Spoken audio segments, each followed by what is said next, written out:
The last soft skill that I want to discuss is about political skill. This is the ability to understand other people at work and to use this understanding, this knowledge, to influence others to act in ways that enhance one's personal and organizational objectives. So most people think political skills as manipulative and negative, but basically political skill is about building connections with other people. In a positive sense, politically skilled people foster supportive and trusting environments to benefit organizations and are going to be more effective leaders, which will lead to higher job satisfaction. So someone with political skills is going to be in a better position to help the organization because they will be better able to get things done than someone who doesn't have those skills. So politics, office politics, is the reality in any organizations. So we need to accept this reality. In a sense, we need to play positive office politics if you want to be successful in any organizations. So politics is actually normal.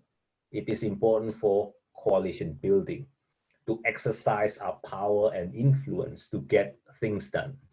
There are many competing interests in a construction project. So therefore, we need to play politics so we can influence others and get what we want for our personal success and also for project success. There are also limited resources out there. So therefore, we need to compete for these limited resources for our project success and for our personal success. So we need to play politics in order to gain access to these limited resources. Political skill is about knowing what to do in different social situations at work and how to do it in a sincere manner. We can disguise any potentially manipulative motives and render the influence attempt successful. So we can convince other people, we can influence other people, we can convey a sense of personal security and self-confidence that attract other people and give them a sense of comfort. So this is actually different from being arrogant. Without political skill, people can be very sincere and devoted to common good and still find that other people doubt their motives. Thus, those people will withdraw from them. Political skill also has 4 dimensions or manifestations. The first one is social astuteness. Politically skilled people are astute observers of others and they are attuned to diverse social situations.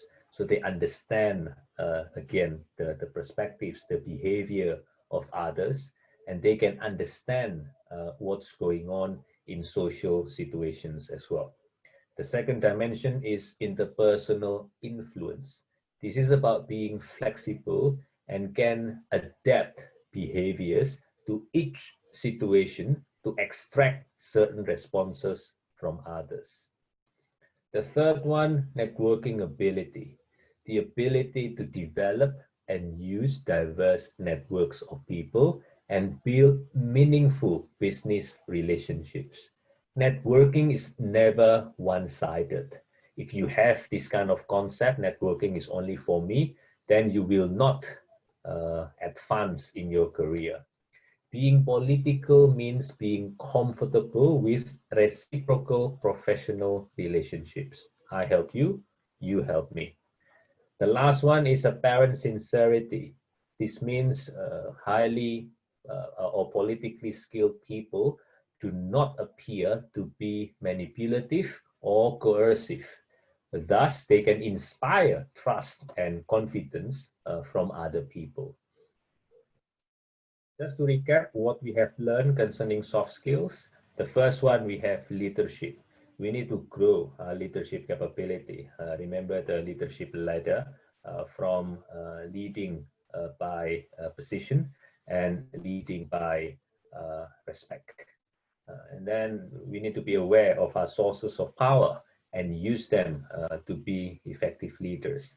And finally, we need to be adaptive leaders as well. So we have to be able to adjust our styles depending on the situation. The second one is about emotional intelligence. The key points from emotional intelligence is that we need to know our strengths and play with our strengths. So this is the secret to be star performers. We need to understand other people as well, because managing relationship with other people is the key in today's dynamic business environment, where we cannot work in isolation, but we need to work with other people to achieve success. This is extremely important in the construction industry, again, because the industry involves a lot of stakeholders. And finally, we have political skill. We need to accept that office politics is a normal occurrence in any organization. And political skill or playing politics is not something negative. There is positive politics which can advance our personal goals and also organizational goals. In terms of political skill, we need to be able to adapt our behavior again. We need to use different ways to influence other people so we can get what we need from others to influence other people for personal and organizational success. Now the last section is about technical skills and technologies. I would like to share about 4 technologies which have become more and more popular in the construction industry. We have prefabrication, the first one, and the second one is sustainable technologies. The third one, wearable technologies, and the last one is digital twin. The first technology which I would like to highlight is prefabrication. So prefabrication has become more and more popular in the construction industry. Prefabrication is about assembling materials in a factory or off-site locations and bring the assembled components to the site for installation. I'll show you a video here of the La Trobe Tower. This is a 44-story residential tower in Melbourne. At 133 meters high, it is the Australia's tallest prefabricated building. So much of the work in this project was done after hours with the oversized modules or components delivered at night and placed by a quiet electric tower crane. The building rose at the rate of 2 floors a week, which doubled the industry benchmark.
case study of prefabrication in Australia is the Tullamore townhouses in Melbourne, built by Mirvac. So Mirvac was the contractor for this project.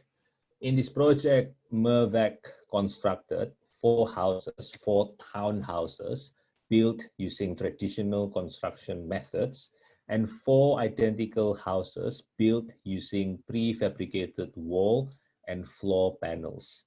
The prefabrication program was 23% faster than the traditional approach, taking almost 7 weeks fewer to complete.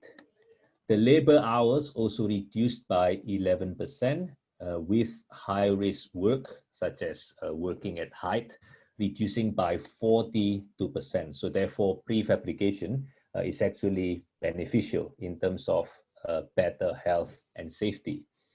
The prefabrication project also used significantly less materials to be lifted or manually handled. The prefabrication project also eliminated 6 weeks of traffic from the community because of fewer deliveries needed to be made to site. In addition, waste on site was reduced by 50%, and air tightness for efficiency and comfort also scored well. So here we can see the comparison between traditional approach and prefabrication approach, and we can see some benefits of prefabrication method from this project. In Australia, prefabrication is commonly used for installing the curtain walls or the facade of the buildings. In Indonesia, usually we use the stick system. So all the elements of the facade are brought one by one on site, and then they are installed one by one as well into our building. In Australia, we use what we call the panelized system. So one big panel like this one is manufactured off site, and then these panels are transported on site, and then they are placed one by one into the building. So this kind of system actually save a lot of time for workers on site, because each big panel can be installed quickly. So this is an example of another example of prefabrication in construction projects, which can reduce time on site, and can also improve health and safety as well, because the workers do not need to install the elements one by one and exposed by the environment and has a risk of falling from height as well. But when they install these big panels, they can actually do it from inside the building, so they have no risk of falling from height. This table shows some advantages and disadvantages of prefabrication. In terms of advantages, prefabrication can reduce construction time. So time spent on site can be reduced, and this can also reduce the overall project cost, because we don't need to pay for utilities on site, and we can reduce the amount of hours project staff and workers have to spend on site. It has better quality control as well. Why? Because the components are built off site in a factory, in a controlled environment. So therefore, the end product should be better, because the environment where the product is manufactured or is built is protected from adverse weather conditions. So as you can see, the third advantage is actually about this point, reducing the exposure to adverse weather conditions. So therefore, the end product will have better quality. And this can be, this is also good in terms of health and safety, because we can protect our workers from external environmental factors. Another advantage, we can reduce congestion on the construction site because most of the works are being done off-site. So once the materials or the components are brought on site, we just need to place them into the project or into the building or facility being constructed. So therefore, the construction site will be tidier, will be cleaner. The disadvantages, prefabrication requires a long lead time because everything is done in a factory. So therefore, we need to order the items or the components much earlier so they can be prepared in the factory. So this is the meaning of long lead time. So we need to order the materials or the component way in advance before they can be brought on site for installation. The transportation and material handling could be more complicated and expensive. If you need to transport like large sized materials, obviously the transportation process will be more difficult and expensive. And especially in Indonesia, for example, when the roads are quite narrow, bringing large components can be quite problematic. Another disadvantage, the joints can become weak points like corrosion and leaks. So therefore, we need to pay attention when we join big components together. And finally, the last one, less flexible. Everything has been done in a factory and big components will be brought on site. It's difficult to modify the components on site. So therefore, this approach usually less flexible. It's difficult to change after the components have been constructed in the factory. Sustainable buildings is one of the trends nowadays in the construction industry. So here we can see how sustainable technologies are integrated to build sustainable buildings. Research has shown many benefits of sustainable buildings. The first one, reduced operational costs because the use of renewable energy to generate electricity in the building. For example, by installing solar panels to generate electricity. The second benefit is sustainable buildings can attract tenants better than conventional buildings because of the reduced operational costs. The Australian government, for example, only rents sustainable buildings, and obviously the Australian government actually rents a lot of office spaces for its operation. Another benefit is better occupant health and productivity, which is also good for recruitment and employee retention.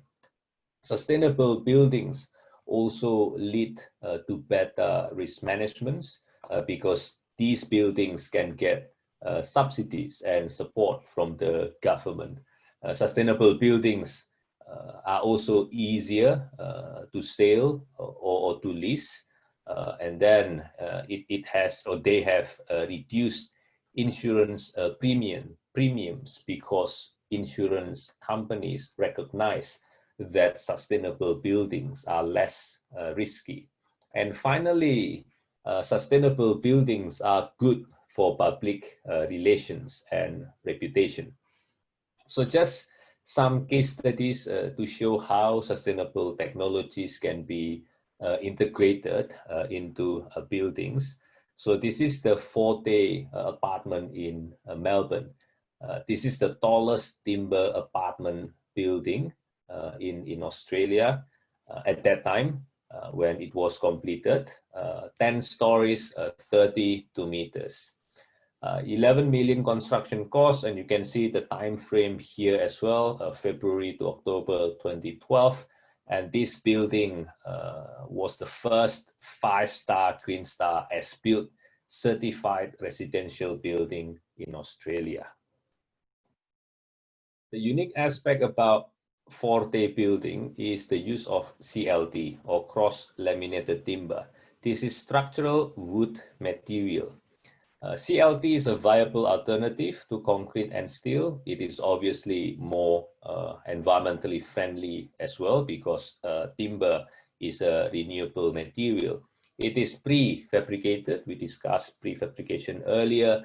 It reduces carbon dioxide emission because, as I said earlier, CLT timber is a renewable material, while concrete and steel will generate a lot of carbon dioxide in their production processes. It exceeds the building code in terms of fire resistance. It has good acoustics and thermal properties, which are the characteristics of timber, and the minimum span is 60 years, which is quite lengthy. So this is, in a sense, against a concept. We may have a concept that timber is weak, the lifespan is short, it is prone to fire, but actually it does meet all the requirements in the building code. Another example is the Melbourne Convention Exhibition Centre. This diagram shows various sustainable technologies adapted or used in this building. For example, like the fresh air rates to improve indoor air quality. So this building, rather than recycling the air inside the building, it allows fresh air to enter the building. So therefore, this can improve the indoor air quality. Solar hot water. So solar panels provide 100% of public amenity hot water requirements. And then we can see this project or this building also use sustainable building materials. The materials also have low volatile organic compounds, or VOC. So therefore, again, the use of low VOC will improve indoor air quality.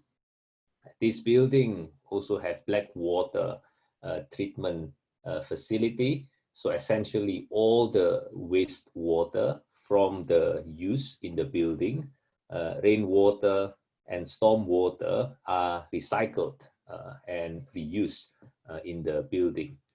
We have displacement ventilation. So here the air is delivered from the bottom part of the building, so it can flow naturally into the upper part of the building. And this kind of system can again improve air quality and also reduce energy consumption. There is radiant slab heating and cooling as well. So in this system, inside the concrete slab, there is water pipes. So the water pipes, inside the water pipes, we can flow either hot water or cold water, depending on the needs. And this water will change the ambient temperature inside the room. And this actually more effective to affect the temperature inside the room than conventional heating and cooling system, like the use of air conditioning. And finally, the expensive glass facade as well, obviously providing views and also allowing the natural light to penetrate the building, which can also reduce the use of artificial light. Nowadays, there is a new concept called circular construction. So the ultimate goal of circular construction is to achieve, to minimize waste, even zero waste throughout the building life cycle. So the building life cycle means from the design stage until the demolition stage at the end of life of the building. So here we can see in the design stage, the building should be designed with the future view in terms of how the building can be deconstructed safely and how all the materials can be recycled and reused. In the design stage, the designer should also consider about the adaptability of the building, making the building flexible in terms of its future use. Standardization and modularity, or the use of prefabrication, is again being used here. In the design stage, the waste should be minimized and the constructability should be high as well. It means the building should be easy to be constructed. For the manufacture stage, so when procuring the materials to be used in this building, the aim is to use less materials. The materials should have longer lifespan as well, and the materials or the product should be able to be disassembled in the future. And whenever possible, the use of secondary materials are preferred, and possibly there is a take-back scheme as well, where the manufacturer can take the materials back at the end of life of the building. In the construction stage, the goal is to minimize waste, to use reused or recycled materials of site construction, which is again, this is about prefabrication, and the integration of lean construction to improve efficiency during the construction stage. In the operational stage, so after the building is completed and is used by the occupants, again, the goals is to minimize waste, minimize maintenance, easy repair and upgrade, adaptability and flexibility, so the buildings can be, the function of the building can be changed as needed. And finally, at the end of life of the building, the deconstruction process of the building has been thought through since the beginning. So therefore, the materials can be reused and recycled for future projects. Wearable technologies are recent developments in the construction industry, and they can be used to improve safety performance. Traditional approaches of measuring safety performance indicators rely on massive manual data collection efforts. As a result, data are collected at low frequency. Furthermore, these methods are costly, prone to data entry errors, and result in data sets that are too small for effective and successful project control. We need to remember that in the construction industry, hazards are difficult to measure because construction sites are dynamic. They are changing every day. In this case, wearable technologies, for example, like smart hard hat, smart safety vest, mini sensors, and so on, offer a non-intrusive solution that provides objective, real-time data that can be used to make efficient and proactive decisions. So here, wearable technologies adopt a concept of a safety management system that enables workers and managers to monitor and control workers' health profile via real-time feedback, so that the earliest signs of safety issues arising from health problems, for example, can be detected and corrected. Here, this table shows some examples of wearable technologies which can be used to improve safety performance in the construction industry. So here we have the category, and we have the safety hazard and health hazard, which are being monitored and managed under each category. And then we also have the indicators or data which are collected in real time to manage those hazards. So for example, the first one, physiological monitoring. So here, the main purpose is to continuously monitor changing in the physical body of the workers. So the indicators or data being captured, for example, like heart rate, body temperature, blood pressure, and the number of walking steps. So when the indicators are above the acceptable limit, then the workers and the managers can be notified, because this condition can be hazardous for the workers. Another example is environmental sensing. So this is about capturing the environmental conditions. For example, like ambient temperature, air pressure, humidity, noise level, light intensity, and air quality. The third category here, we have proximity detection. It's very important for workers who are working around moving equipment or objects. So here the indicators are object detection, navigation distance measurement from hazardous conditions, and also proximity detection.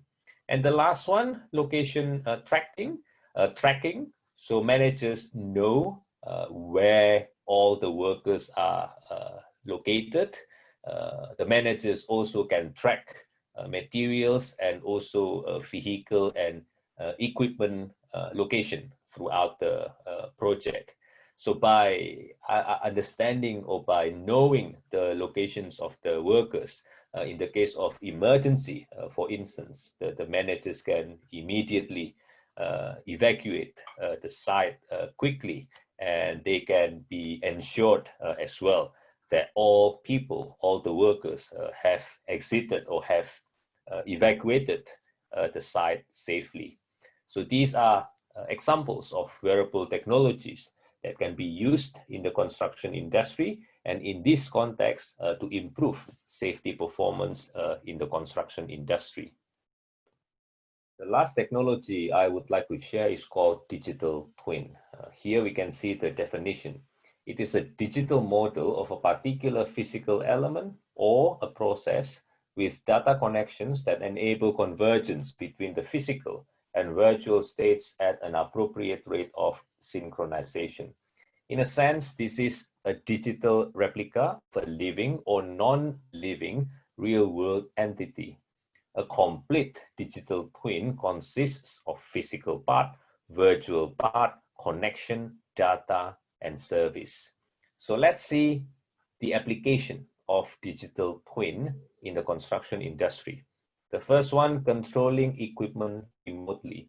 Let's say if we have a digital twin of an excavator, okay? An excavator is an equipment for digging.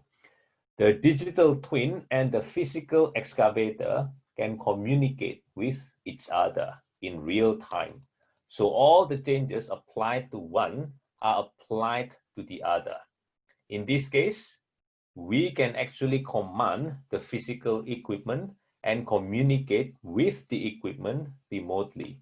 On the other hand, the physical object, the excavator, also can communicate with us, so we can examine its performance, condition, and productivity. That's the first one. That's the first application. The second one, facilities management in intelligent buildings. So here we need to integrate building information modeling, geographic information system or GIS, and sensors to capture real data from a building. So by having this digital twin, we can know the exact conditions of the building. Say, for example, if a light is on in a room inside the building, we can easily detect from the digital twin. When a person enters the building, this will also be reflected in the digital twin. So by having this kind of technology, we can easily manage the facilities. We know as well the performance of the facilities in terms of energy usage, for example. So therefore, we can manage these intelligent buildings better for the building occupants. The third application, we have simulate training exercises virtually. So a digital twin can be scalable to an entire construction site to facilitate simulation training exercises virtually to better prepare construction workers for the potentially life-threatening situations they may encounter in real life. And finally, the last example, the last application, data visualization and communication. A digital twin is a powerful tool for data visualization and communication. It is capable of illustrating the full picture of construction management with accurate, up-to-date data. Construction activities, for example, a tunneling project or a rail project, can have many impacts on the surrounding environments, on the neighbors, on the city dynamic, on health and safety, and the environmental conditions. So this can be communicated accurately in real time with all citizens, construction companies, and other stakeholders at the city level. So this is how we can use digital twin in the construction industry. In the next slide, you will see a video about Amazon Go store, which also uses a digital twin technology. 4 years ago, we started to wonder, what would shopping look like if you could walk into a store, grab what you want, and just go? What if we could weave the most advanced machine learning, computer vision, and AI into the very fabric of a store so you never have to wait in line? No lines, no checkouts, no registers. Welcome to Amazon Go. Use the Amazon Go app to enter. Then put away your phone and start shopping. It's really that simple. Take whatever you like. Anything you pick up is automatically added to your virtual cart. If you change your mind about that cupcake, just put it back. Our technology will update your virtual cart automatically. So, how does it work? We used computer vision, deep learning algorithms, and sensor fusion, much like you'd find in self-driving cars. We call it Just Walk Out technology. Once you've got everything you want, you can just go. When you leave, our Just Walk Out technology adds up your virtual cart and charges your Amazon account. Your receipt is sent straight to the app, and you can keep going. Amazon Go. No lines, no checkout. No, seriously.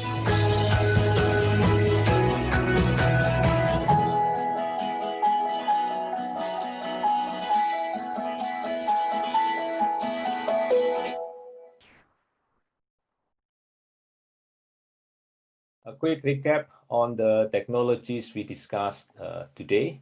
The first one, prefabrication. So big components are constructed off-site before being brought on-site for installation. This can reduce the time spent on-site, can improve health and safety, and can improve the quality of the project. The second one is sustainable technologies, which can lead to many benefits, like reducing operational costs, improving productivity and users' well-being, and also can improve the reputation of companies who use the technologies. The third one, wearable technologies. So workers, in a sense, can become sensors. We know the changes in the surrounding environment. We know changes even in the physical conditions of the workers themselves. So we can implement intervention quickly to address the changes when they are at unacceptable levels. And the last one is digital twin, which is a digital replica of a real world condition.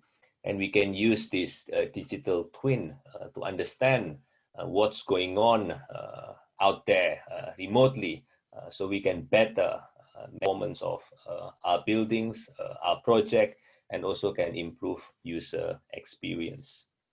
So that's the last slide for me. I hope you enjoy the lecture today. It is my honor to be here, and if you have any questions, I'm happy to help you or to address your questions. Thank you.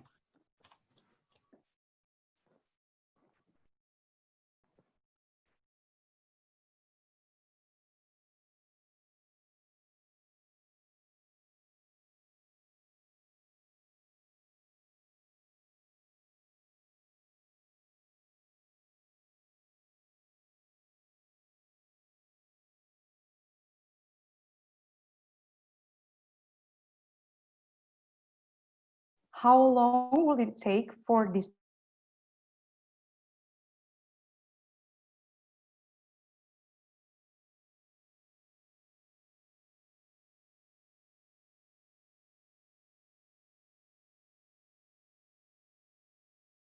technology to come to Indonesia, assuming that Remember correctly when I checked the chat function there.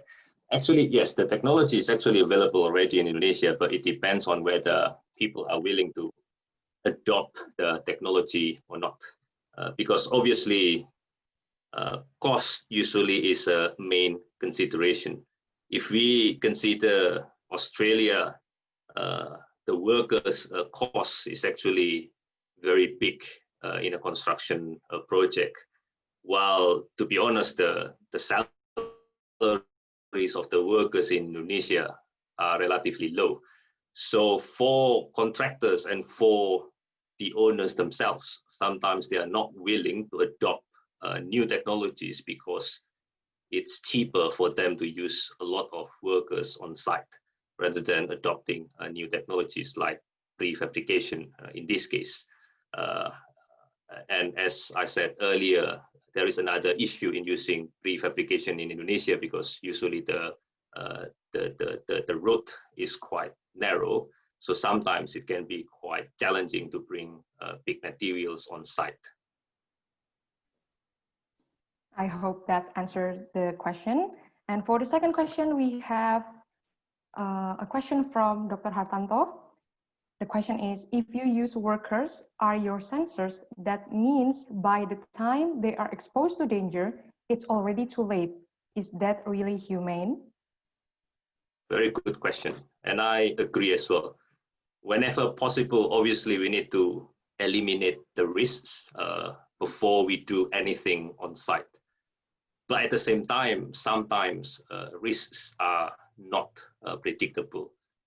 In most cases, it's impossible to capture all the risks or to identify all the risks before we do something on site. So therefore, in a sense, wearable technologies provide additional channel for us to manage life risks, which we may not identify in the first place. Okay, thank you for the answer, Dr. Riza. And there's another question from Mr. Andi. He said, please respond to Dr. Hartanto's opinion. The opinion is, with EQ, you will only know how to deal with the problem after the fact, after the aftermath. With IQ, you will avoid the problem all at once. I'm not buying this. Actually, I actually wanted to answer this question when I saw it being posted. Yeah, so as I said earlier, IQ or even our cognitive skill are actually the minimum threshold for us to enter a profession. So if you want to be a scientist, for example, then it's obvious we need to have the knowledge first, and we need to have a certain IQ to enter that profession. But after we enter the profession, emotional intelligence will be the factor which differentiates whether we can become an average performer or star performer. So that's my view concerning this matter. So it's an important, yes, IQ, cognitive skills, that's still very important. We need to have them. If you want to enter a certain profession, we need to have the knowledge, we need to have the technical skills. But afterwards, if you want to build our career, we also need EQ to support our career development. Okay, thank you, Dr. Riza. If the participants still wish to ask questions, please write them down in the Zoom comment section using the format name -origin-the question. And here with me, I have a few questions from the committee.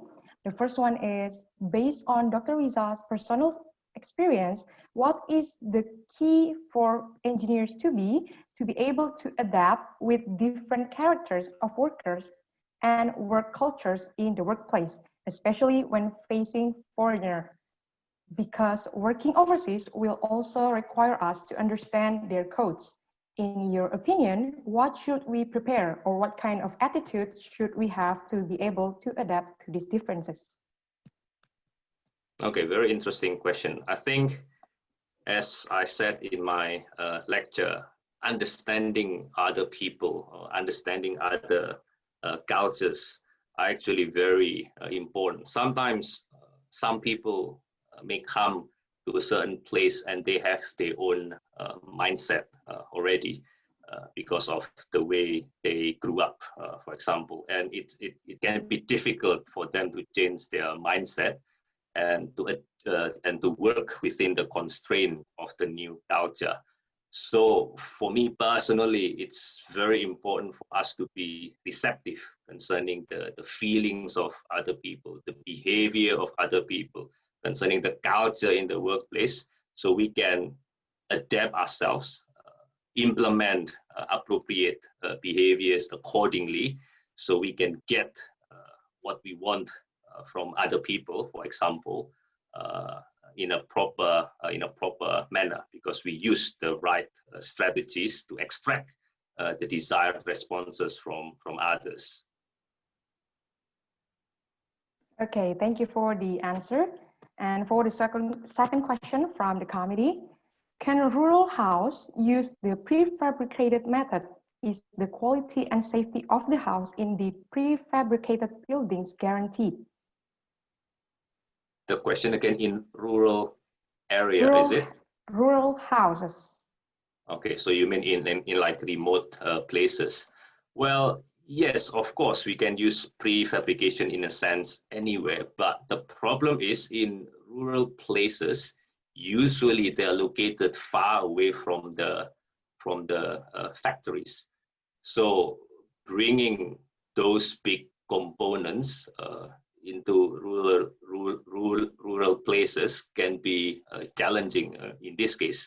So we need to find, in a sense, the balance. If we do have the capacity to build prefabrication components within an acceptable distance from the place, then yes, that's okay. We can use prefabrication. Definitely the quality is good.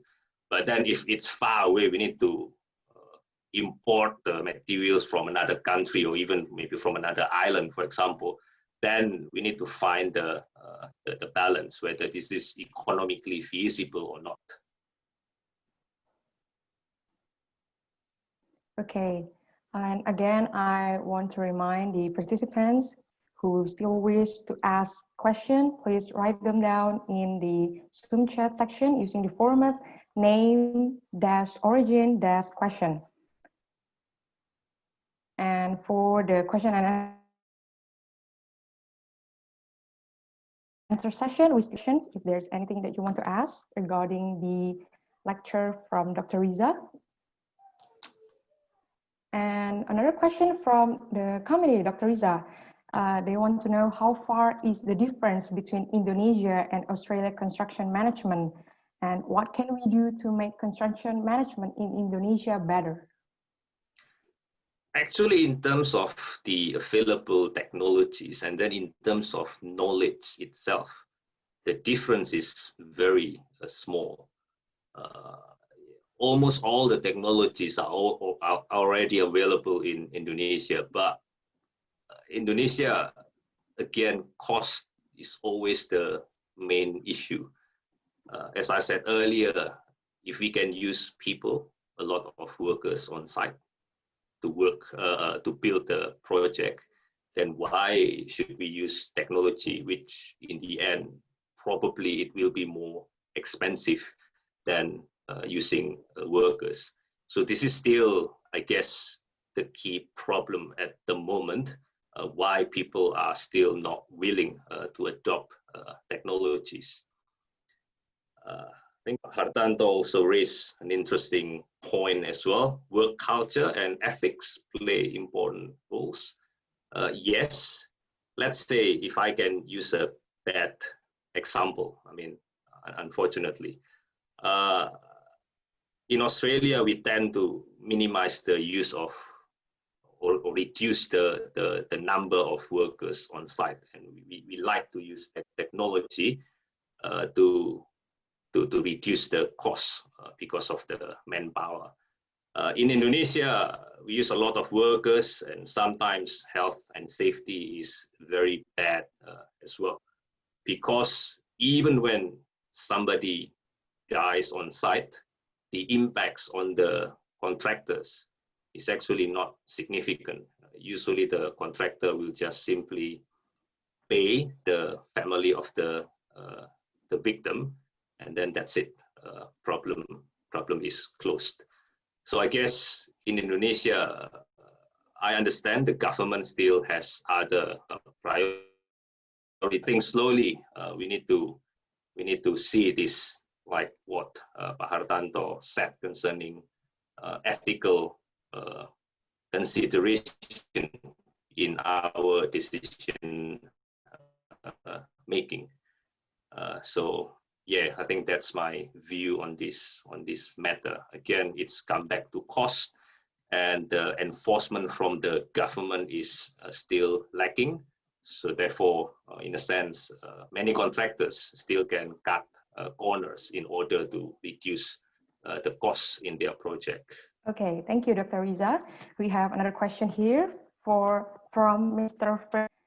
My question for Dr. Riza: how to start to use technology for construction in the remote area, because it's difficult to start. What would you suggest? Thank you.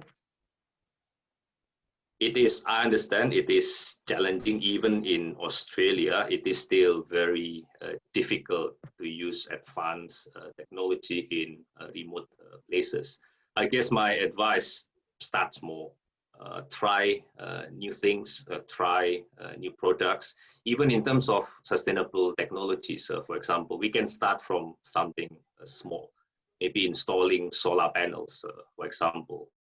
Or we can use like rainwater capturing system. So start from something small, and then in the future we can escalate this one into a larger scale. And another question from Mr. What is your opinion regarding human resources development needed mostly in construction, especially kind of expertise? Okay. For me personally, I still believe, like also what I said in the beginning of my lecture, human skills to me is still the key to be successful in the construction industry. I mean, not only in the construction industry, actually, almost in all contexts, especially in the construction industry, because there's so many stakeholders involved. We have the clients, we have the contractors, the consultants, the government officials, the workers, our own staff, and so on. So we need to know how to manage their expectations. We need to know how to play politics. We need to know how to build our network so we can find, in a sense, we can find help if needed. especially in Indonesia, I think because of the culture, people call Indonesia has collectivist culture. In this kind of environment, I think people skill is extremely important to be successful in any field. Okay, thank you, Dr. Riza. I hope that answered the question. And we have a question from Mr. Gunawan Budiwijaya. The question is, how important is spiritual quotient? Does it influence or improve the working ethics greatly? I heard spiritual quotient before. To be honest, I'm not familiar with the dimensions of spiritual quotient. So if Pak Gunawan can explain further, then I can state my opinion on this matter. Mr. Gunawan, would you like to respond? Okay. For I myself is not really familiar also, but from my limited understanding, is about knowing your value, knowing your God, and knowing why we are here, what we are doing. I think something like that. This based on my limited understanding. Okay, if in that context, I think I did say something concerning in the emotional intelligence lectures. I mentioned about we need to know our values. So I think that one is actually very important because that is one of the questions which determine where we belong. So for example, as a Christian, for example, for me, what I do is being governed by my Christian values. So if my company is doing something which I think against my values, then this will make me uncomfortable. Then for me, maybe it's better for me to work for other companies where I can match my values with the company's values. Then this will encourage me to be to work better and to be more successful in what I do.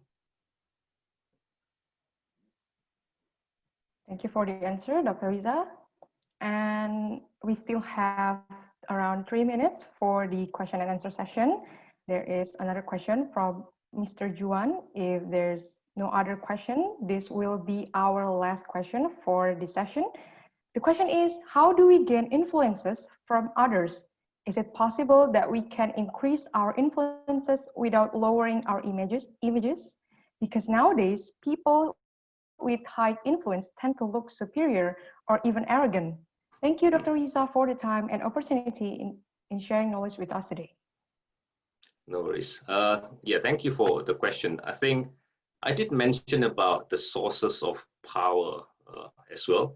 So we can increase our influence by increasing our sources of power. So we can use, in a sense, different sources of power to increase our influence. I agree, some people with high influence, so not all, tend to look superior or even arrogant. That's fine. But we can see, for example, like billionaires nowadays, well, maybe not all, but some billionaires, Bill Gates is a good example. Actually, he has a lot of social works out there, and he appears actually quite simple, even though he's one of the richest men on earth. So I think, yeah, it really depends on our attitude. If you want to improve our influence, just be aware of our sources of power and use them appropriately as well, and in a balanced way, so we can increase, make us better leaders. Thank you, Dr. Riza. Another question from Mr. Wijaya. In your opinion, when a person can be described as good leader in construction industry? That's a very interesting question. When a person can be described as a good leader, because they have aspirations in terms of what is the meaning of a good leader. So for me, to answer this question is simple: willing to follow you, and you are able to maintain these followers in many circumstances, despite all the challenges that you face. People are follow you, then that's a good sign that you are a good leader. Because the basic definition of a good leader is that people are willing to follow you. So it really depends on how you can, in a sense, influence the perceptions of your followers. Okay, and for the last question is from Lendra from Universitas Palangkaraya. The question is, what is the best way to transfer knowledge of these technical skills and technologies, and from what stage to start with? So we have sometimes what we call like the maturity level in terms of the adult. What we can't try something radical when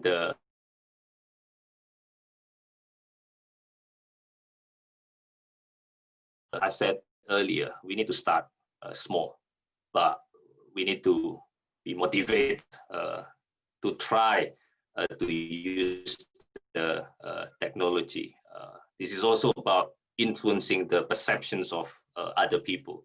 How we can convince our clients, for example, that actually adopting new technologies will be better for their projects. Adopting new technologies actually economically logical. So by starting small, by building relationships, by using data showing how technology can actually improve profits, so even improve performance, then slowly we can also adopt technology and also increase our maturity level in terms of that particular technology. All right, and that is all for our question and answer session. Thank you, Dr. Risa, for the time and opportunity today. But please stay with us for a few moments for a photo session together with the participants. And for those who wish to join the photo session, please put your camera on, and now the committee will take the photo. Okay, thank you very much, ladies and gentlemen. I will take a photo right now. I will take it several times, so please hold your pose for a while. I will take it in 1, 2, 3. I will take it one more time. I'll take it in 1, 2, 3. I'll take it one more time in 1, 2. Okay, thank you very much.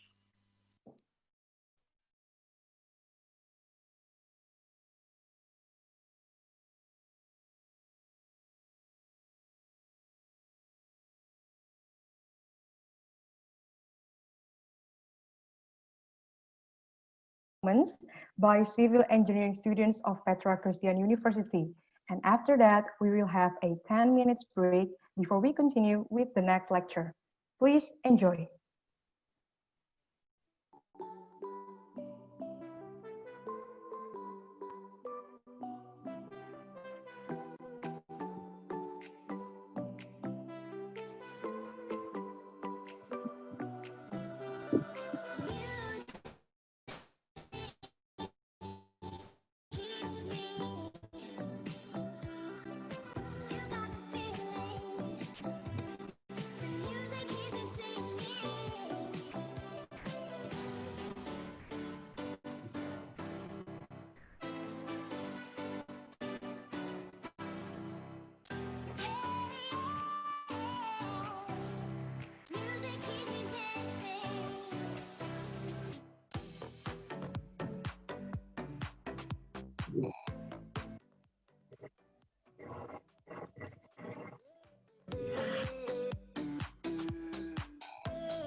kabar Teknik Sipil? Udah lama banget nih kita nggak berjumpa di kampus, tapi nggak masalah karena hari ini kita bakal senang-senang bareng lewat acara di Natalis ini. So, ayo nyanyi bareng-bareng.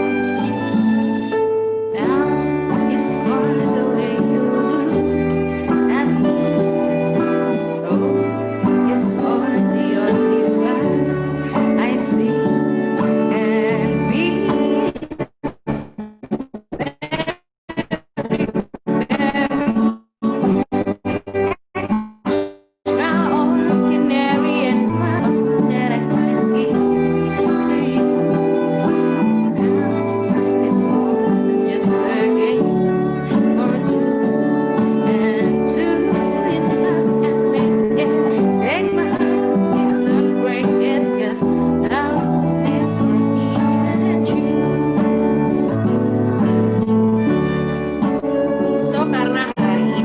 Sipil, aku mau ngucapin happy birthday buat teknik sipil kita tercinta, Univeritas Petra. Dan senang banget walaupun dirayain secara online, paling enggak kita bisa merayain hari ini bareng-bareng.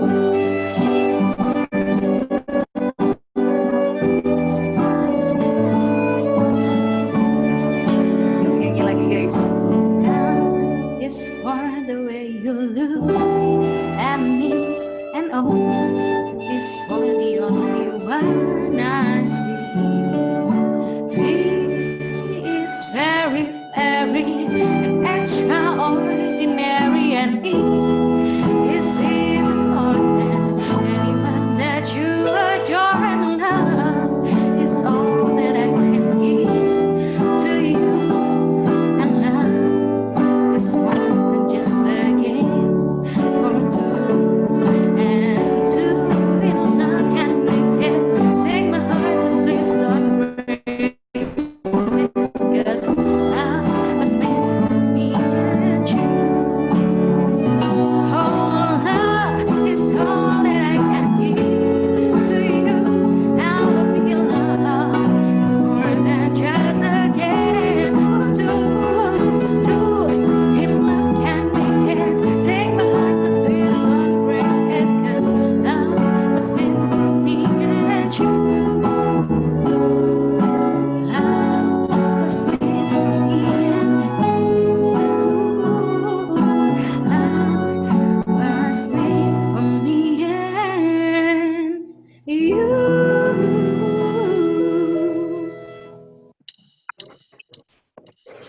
Oke, satu lagu lagi ya teman-teman supaya kita semua bisa semangat sampai akhir acara Dias hari ini. Baru putus, baru saja putus, tak perlu engkau bingung terlalu lama. Lebih baik kita terus maju, gak bermimpi yang baru. Oh, oh, punya pacar harus lebih baik, punya pacar harus lebih keren, tapi keren gak cukup. Yang paling penting kita harus bahagia. Hati-hati, harus hati-hati kalau masalah hati, masalah hati. Jangan sampai mengulang cerita salah pilih kekasih. Oh, oh, punya pacar harus lebih baik, punya pacar harus lebih keren, tapi keren gak cukup. Yang paling penting kita harus bahagia.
bahagia. Thank you, and once again, happy birthday for civil engineering.